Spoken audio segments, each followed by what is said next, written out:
What's going on, guys? It's Jimmy here with your $1,400 third stimulus check update and stimulus package update. As they near the finish line with the third stimulus check, I'm going to give you all the latest details of it in this video. If you're new to the channel, make sure to subscribe down below so you don't miss out on new videos about the $1,400 third stimulus check, the $3,000 to $3,600 child stimulus checks that are in the third stimulus check package, as well as we cover on this channel mortgage and rental assistance, utility assistance, property tax assistance, possible Social Security increases in the future, the $10,000 of student loan forgiveness, as well as the next stimulus package coming out, the Build Back Better package. Also, don't forget to hit the like button for us down below. It really helps out our channel. Billionaire Charles Koch from Kansas is leading a new national ad campaign telling legislators and trying to get support from the people to not vote yes on the next stimulus package. That's right, he will be spending millions and millions of dollars in ads across TV and internet networks, basically telling lawmakers vote no on the third stimulus check package. People don't need it.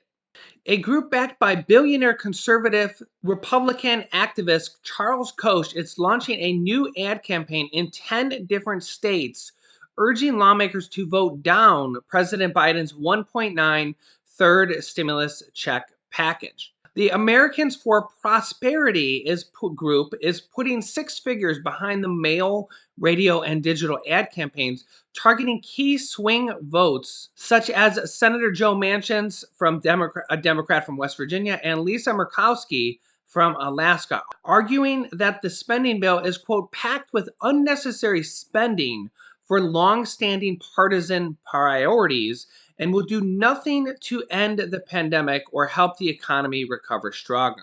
The group argues that there is over $1 trillion apparently not spent yet from the previous stimulus packages. Quote, more than $1 trillion in pandemic money remains unspent. So why is President Biden pushing for another $2 trillion to bail out insurance companies and reckless state governments, to double the cost of hiring workers for struggling small businesses, that's through the $15 an hour minimum wage hike, and eliminating jobs? This isn't targeted relief to those who need it. It's a partisan wish list that won't help us recover.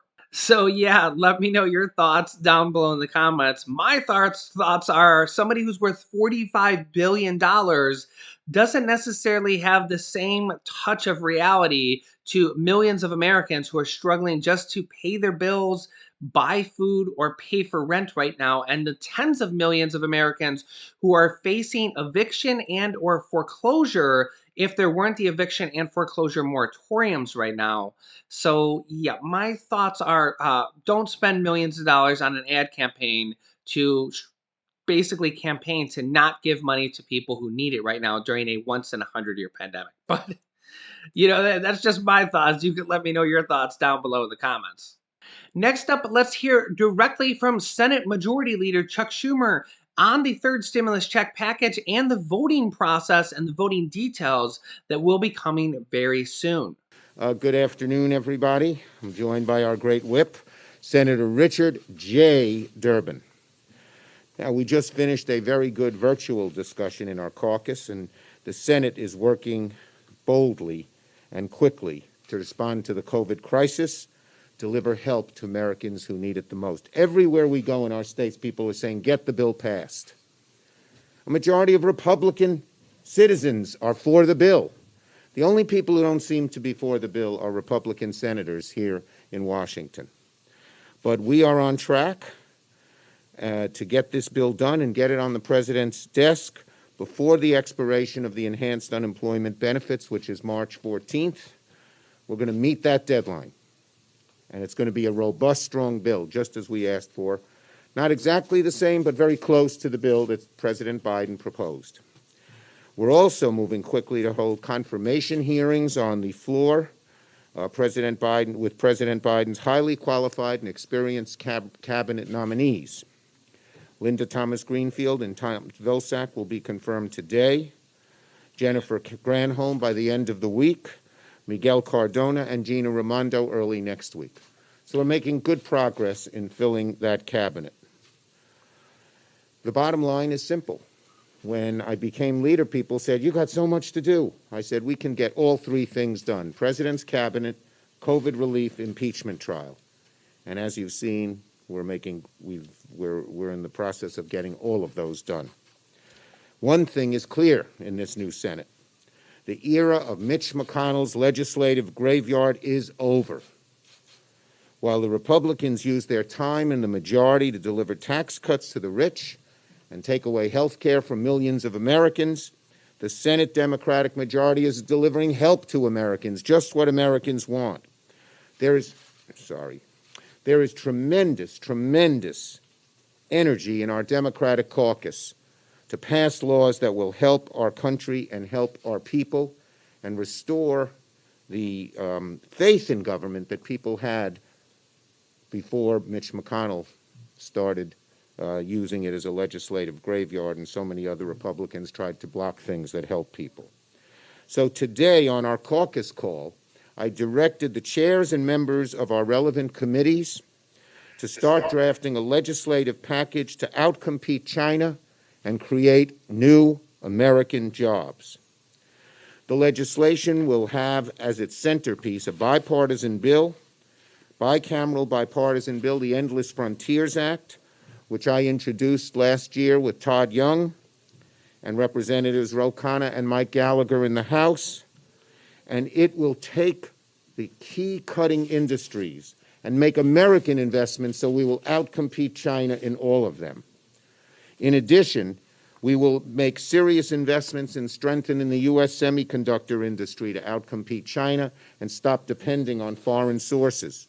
Right now, semiconductor manufacturing is a dangerous weak spot in our economy and in our national security. That has to change. You've all seen that auto plants throughout America are closed because they can't get the chips. We cannot rely on foreign processors for the chips. We cannot let China get ahead of us in chip production. This will be part of the proposal that we will introduce.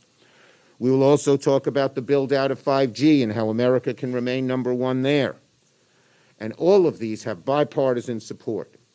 The bill we will intend to introduce, and I talked to Senator Young about it, he's eager to get it done, will be bipartisan.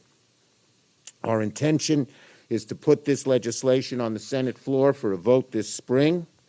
To get a little more specific, the new legislation must achieve three goals. Enhance American competitiveness with China by investing in American innovation, American workers, American manufacturing. Invest in strategic partners and alliances, NATO, Southeast Asia, and India, and expose, curb, and end, once and for all, China's predatory practices, which have hurt so many American jobs.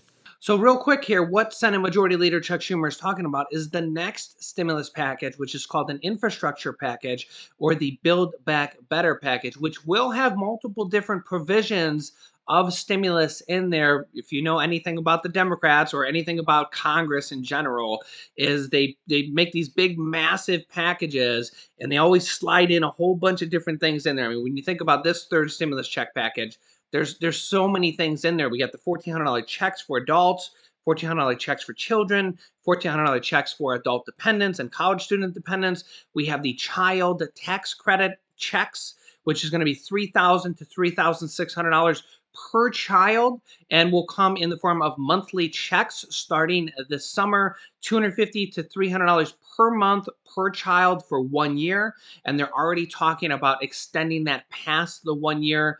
There's also a SNAP, WIC, and EBT increase of 15% for several months. We have the unemployment increase and boost of $400 per week, which will also go until the end of August, which time they'll probably extend it again. I expect that they're going to extend all this stuff probably through the end of the year would be a good guess of mine, or until the pandemic ends. I probably think near the end of the year would be a good guess if I had to guess that they'll probably still be passing stimulus and extending things foreclosure moratorium, eviction moratorium, unemployment, stimulus checks, all that type of stuff, I expect will probably go until at least the end of 2021.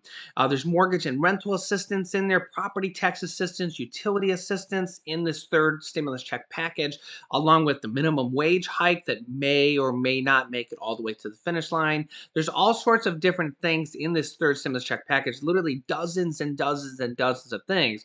The next package, the infrastructure package, will be no different. They'll have a whole bunch of things about infrastructure, like you said, 5G, building jobs in America, but they're likely going to have multiple different stimulus items. This is where we could possibly see the student loan forgiveness or the Social Security increase of $200 per month, or they said up to $4,000 over the course of 2 years for Social Security, SSI, SSDI recipients, because one could consider either of those part of the American infrastructure. It helps out tens of millions of Americans with their daily lives. So we could see that in the next package. It's likely that we could see another unemployment extension or another stimulus check or anything along those lines, eviction moratorium extension, foreclosure eviction extension, possible mortgage forbearance extension, which we just seen 3 months of. So this next package, the Build Back Better package, which will be we'll call it the fourth stimulus package, even though they've already passed five, and three of them had stimulus checks. This next package, the Build Back Better package, they're already working on now because, as you know, these things take time. They can't just pass them in one day. It's not that they're delaying the vote, it's just that all this stuff takes time to go through the legislative process. The good news is they're already working on this in the background. We've seen House Speaker Nancy Pelosi say this and President Joe Biden say this, that they're already working on and already writing parts of the Build Back Better package, which will be coming next. We're looking at emergency funding to implement the bipartisan semiconductor program as part of this package. You all know about the chip shortage. I want this bill to address America's short-term and long-term plan to protect the semiconductor supply chain and to keep us number one in things like AI, 5G, quantum computing, biomedical research, storage. All of these things are part of the bill and the Endless Frontiers Act. So we need to get a bill like this to the president's desk quickly to protect America's long-term economic and national security. Last night, President Biden paid a tribute to the 500,000 that we have lost and their families as an acknowledgement of the pain and loss that America has sustained. This president is not running away from reality. He is facing it, and he's asking Congress to join him in uniting and healing our nation. Last year, almost 12 months ago exactly, 96 senators, Democrats and Republicans, in a bipartisan show of support, passed the CARES Act, a more than $2 trillion rescue plan, the largest spending bill ever enacted by Congress. Then in December, when the measure came up for another $900 billion that was needed, 92 senators voted, a strong bipartisan vote. Can we expect anything less when President Biden brings us the American Rescue Plan?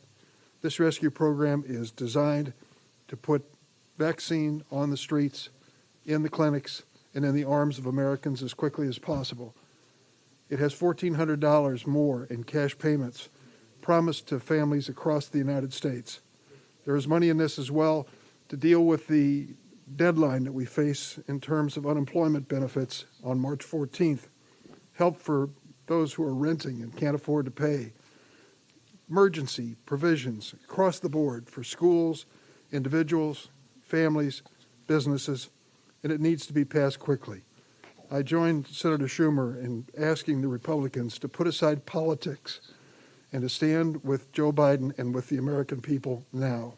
So they are expected to vote on the third stimulus check package in the U.S. House of Representatives within the next 48 hours. We're expecting it to happen by Friday. I will keep you updated on that, as well as the fight for the $15 an hour minimum wage, which may or may not make it in the third stimulus check package. That is probably one of the biggest deals of it's either going to make it or not. A lot of people are very for this or very against this. If you're making minimum wage, then you're probably going to love it. It's going to be a huge increase for you. However, there's a lot of people that don't love it because, well, it's going to probably increase the cost of goods and services even more than we've seen in the past, because employers are going to instantly have to start paying a lot more for their employees. Although it does go up gradually over 5 years, the instant increase is expected to be around $2 to $2.50 per hour immediately per employee, and then continue to go up from there.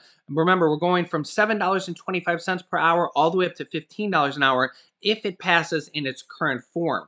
The Republicans want to, or have introduced, a counter proposal to only $10 an hour. We have Democratic Senator Joe Manchin saying that he's willing to go up to $11 an hour. But the question is, will he really vote no on the entire third stimulus check package and be the only person, or one of the only people, that possibly says no and possibly delays the third stimulus check package? I will keep you up to date on all these details, as well as everything that comes out, as well as the vote and when we are going to expect it in the next upcoming videos. Remember, new videos come out every day at 10 a.m., 3 p.m., and 8 p.m. Eastern Standard Time. Make sure to subscribe down below and join our family. It's completely free. Click the bell icon to all notifications if you want to get a notification when we go live with new videos. You can click this top video here to watch my newest stimulus check video next. And this video teaches you how to start your own business selling products on Amazon FBA. I have dozens of students that have replaced their 9-to-5 income selling products on Amazon, and I teach them how to do that. Click on one of those videos to watch them next. Thanks, guys, and I will see you in the next video.